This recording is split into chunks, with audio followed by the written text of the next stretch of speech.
Hello friends, स्वागत है आपका एक और नई वीडियो में। तो आज की वीडियो उन लोगों के लिए है जो इस साल अपनी विंटर ट्रिप में स्नोफॉल को एंजॉय करने के लिए ओली जाने का प्लान बना रहे हैं या फिर ओली ट्रिप के बारे में जानकारी चाहते हैं। मोस्टली टूरिस्ट सर्दियां आते ही इस मौसम में पहाड़ों पर जाकर स्नोफॉल एंजॉय करने के लिए रेडी रहते हैं। इनमें से एक पॉपुलर टूरिस्ट स्पॉट उत्तराखंड का ओली भी है। मोस्टली विंटर सीजन में लोग यहाँ जाना पसंद करते हैं क्योंकि मिड दिसंबर से लेकर फरवरी तक यहाँ काफ़ी ज़्यादा स्नोफॉल होती है। ओली में स्कीइंग और हाइकिंग सहित स्नो एक्टिविटीज़ कंपटीशन भी होता है, जिसके लिए यहाँ पर बाहर से भी प्रोफेशनल और एक्सपर्ट लोग पहुँचते हैं। इसके अलावा यहाँ पर इंडिया की सेकेंड लार्जेस्ट गोंडोला राइड भी है। तो ओवरऑल ओली एक अच्छा और खूबसूरत टूरिस्ट डेस्टिनेशन है, स्पेशली अगर आप मिड दिसंबर और फरवरी के बीच प्लान करते हैं। तो चलिए फिर आज की इस वीडियो में समझते हैं दिल्ली से, क्योंकि दिल्ली से काफ़ी सारे ट्रांसपोर्टेशन के ऑप्शंस अवेलेबल हैं ओली तक पहुंचने के लिए। दिल्ली से जो ओली का डिस्टेंस है वह अराउंड 520 किलोमीटर्स है, और अगर हरिद्वार से बात करें तो हरिद्वार से यह आपको 280 किलोमीटर और देहरादून से भी ऑलमोस्ट 290 किलोमीटर दूरी पर पड़ता है। तो अगर आप दिल्ली एनसीआर से ओली जाने का प्लान कर रहे हैं तो आप अपने पर्सनल व्हीकल से भी ईजिली जा सकते हैं। इसके लिए जो बेस्ट रूट रहता है वह हरिद्वार होते हुए ऋषिकेश, देवप्रयाग, रुद्रप्रयाग और कर्णप्रयाग होते हुए आप जोशीमठ पहुंच सकते हैं, और जोशीमठ से ओली अराउंड 7 से 8 किलोमीटर की दूरी पर है। इसके अलावा आप दिल्ली से बस द्वारा भी जा सकते हैं। यह ओवरनाइट जर्नी होती है। अगर आप ओली जाने के लिए बस का विकल्प चुनते हैं तो ओली पहुंचने के लिए आपको सबसे पहले ऋषिकेश तक आना होगा। और रेट की बात करें तो दिल्ली से जो ऋषिकेश का उत्तराखंड रोडवेज का किराया होता है वह 400 से 500 रुपये होता है, और अगर आप वोल्वो वगैरह लेते हैं तो उसका 800 रुपये से लेकर 1000 रुपये तक किराया पड़ता है। ऋषिकेश पहुंचने के बाद आपके पास जोशीमठ तक जाने के 2 ऑप्शन मिलते हैं। पहला है शेयरिंग कैब या टेम्पो ट्रेवलर, और दूसरा है बस। लेकिन बस ऋषिकेश से केवल सुबह 6 से 8 बजे तक ही चलती है, इसलिए अपना टूर इस तरह से प्लान करिए जिससे आप ऋषिकेश में सुबह पहुंच सकें और जोशीमठ तक जाने वाली बस का टिकट ले सकें। बात करें किराए की तो बस का किराया 600 से 700 रुपये और शेयरिंग कैब या टेम्पो ट्रेवलर का 1000 से 1200 रुपये के आसपास होता है। अगर बात करें ट्रेन से ओली पहुंचने की तो ओली का नियरेस्ट रेलवे स्टेशन देहरादून और हरिद्वार है। आप ट्रेन द्वारा इन स्टेशनों तक आ सकते हैं। उसके बाद हरिद्वार या देहरादून से आप ओली जाने वाली बस या शेयरिंग टैक्सी ले सकते हैं, और वहीं फ़्लाइट के लिए आप देहरादून के nearest airport jolly grand airport तक आ सकते हैं। फ्रेंड्स, जोशीमठ पहुंचने के बाद ओली तक जाने के आपके पास 2 विकल्प हैं। एक तो आप रोपवे से जा सकते हैं या फिर आप बाई रोड जा सकते हैं। बट विंटर्स में during heavy snowfall by road काफ़ी ज़्यादा ट्रैफिक हो जाता है और कई बार रोड भी बंद रहते हैं, तो आप रोपवे से भी ओली पहुँच सकते हैं। और रोपवे का जो टिकट काउंटर है वह आपको जोशीमठ में ही मिल जाएगा। इसकी जो टिकट प्राइस होती है वह अराउंड 1000 रुपये पर पर्सन होती है, और 25 लोग एक बार में इसमें बैठ सकते हैं। जोशीमठ से ओली तक का 4 किलोमीटर का यह ट्रैक होता है और लगभग 25 मिनट में आप ओली पहुंच सकते हैं। हालांकि बुकिंग फुल होने की वजह के कारण रोपवे के लिए ज़्यादातर पैसेंजरों को वेट भी करना पड़ता है। दोस्तों, ओली पहुंचने के बाद अब बात कर लेते हैं कि ओली में होटल वगैरह के क्या क्या ऑप्शन हैं और होटल कहाँ लेना आपके लिए बेस्ट रहेगा। तो होटल जो है वह आप ओली में भी ले सकते हैं और ओली से 8-10 किलोमीटर पहले जोशीमठ में भी बुक कर सकते हैं।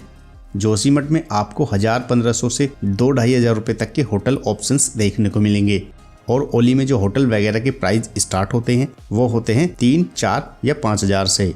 आपको ओली में महंगे रिजॉर्ट्स के ऑप्शन भी काफ़ी मिल जाएंगे। तो अगर आप ओली में रूम लेते हैं तो थोड़ा कॉस्टली पड़ेगा, लेकिन अगर आप बजट में चाहते हैं तो जोशीमठ एक अच्छा ऑप्शन रहेगा। वहाँ आप बजट होटल ले सकते हैं, लेकिन यहाँ पहले से ही होटल वगैरह बुक करके आना अच्छा डिसीजन होगा, क्योंकि during winter season specially during snowfall जब काफ़ी पीक सीजन होता है तो ओली में होटल वगैरह ढूंढने में भी प्रॉब्लम होती है। तो अपने बजट और कन्वीनियंस के अकॉर्डिंग होटल चूज़ करें। अब बात कर लेते हैं कि कैसे आप ओली को एक्सप्लोर कर सकते हैं और यहाँ कौन कौन सी स्नो एक्टिविटीज़ हैं जो आप कर सकते हैं, और ओली को एक्सप्लोर करने के लिए डे वाइज क्या बेस्ट आइटनरी होनी चाहिए।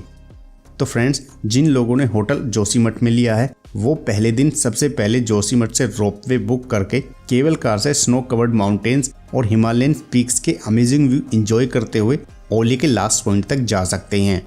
क्योंकि जितने भी मैक्सिमम स्नो एक्टिविटीज़ और स्कीइंग वगैरह होती हैं वह लास्ट पॉइंट पर होती हैं। इस जगह पर टूरिस्ट कई प्रकार की स्नो एंड एडवेंचर एक्टिविटीज़ करते हैं, जैसे trekking, skiing, camping, snowmobile ride, snowboarding, slope और स्नो स्कूटर राइड वगैरह। लेकिन इन सब एडवेंचर एक्टिविटीज़ के प्राइस काफ़ी हाई होते हैं, तो इसलिए इन सब को करने के लिए आप अच्छे से बार्गेनिंग भी कर सकते हैं, जिसके बाद ये काफ़ी अफोर्डेबल रेट्स में आपको करने के लिए मिल जाते हैं। यहाँ लार्ज स्केल पर बर्फ से ढका एरिया और सबसे अच्छी स्कीइंग ढलान है, जहाँ इंडिया की सबसे फेमस स्की रिजॉर्ट और ट्रैकिंग होती है। ओली में ट्रैकिंग लवर्स के लिए भी अच्छे ट्रैकिंग रूट हैं। वहीं कैंपिंग भी ओली के सबसे फेवरेट एक्टिविटीज़ में से एक है। ओली से आप नंदा देवी माउंटेन रेंज सहित हिमालय की और भी कई हाई पीक्स को देख सकते हैं। इसके अलावा ओली में एक आर्टिफिशियल लेक भी है, जो दुनिया की सबसे ऊंची मैन मेड लेक है।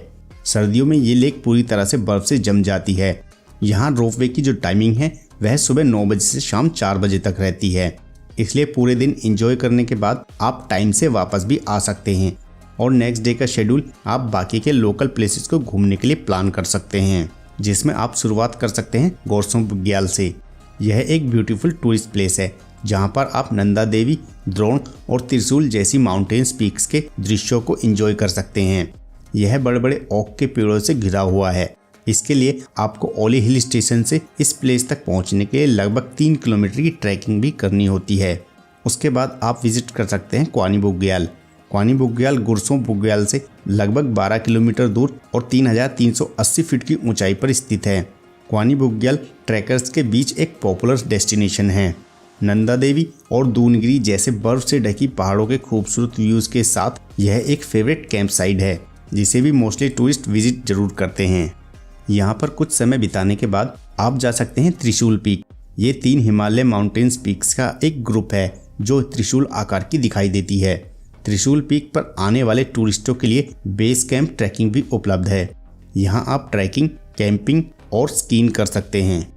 और फाइनली लास्ट में जो टाइम बचता है उसे आप जोशीमठ में घूमने के लिए रख सकते हैं, क्योंकि Joshimath Himalayan mountaineering, camping, trekking trails और बद्रीनाथ जैसे तीर्थ स्थानों का एंट्री पॉइंट है। जोशीमठ तीर्थयात्रियों के लिए एक मुख्य धार्मिक केंद्र भी है। अगर आप धर्म, अध्यात्म और रोमांच को एक ही जगह देखना चाहते हैं तो यह जगह एक बेहतर चॉइस है। इन सब के अलावा भी आप अपने टूर प्लान और टाइम शेड्यूल के अकॉर्डिंग ओली के आसपास के कुछ और भी प्लेसेस को अपनी बकेट लिस्ट में रख सकते हैं, जैसे सेलधार तपोवन, चेनाब झील, नंदा देवी और छात्राकुंड आदि। दोस्तों, बात करें ओली में विजिट करने के सबसे अच्छे समय के बारे में तो मोस्टली विंटर सीजन में लोग यहाँ पर जाना पसंद करते हैं, क्योंकि मिड दिसंबर से लेकर फरवरी तक यहाँ काफ़ी ज़्यादा स्नोफॉल होती है और ये समय स्नोफॉल और विंटर स्नो एक्टिविटीज़ के लिए सबसे अच्छा होता है। और इस समय ओली में ट्रैकिंग, स्कीइंग, कैंपिंग और रोपवे राइड को खूब इंजॉय भी कर सकते हैं। बाकी गर्मियों के सीज़न में अप्रैल से जून तक आप यहाँ विजिट कर सकते हैं। अब अगर बात करें पूरी ट्रिप की बजट की, तो यह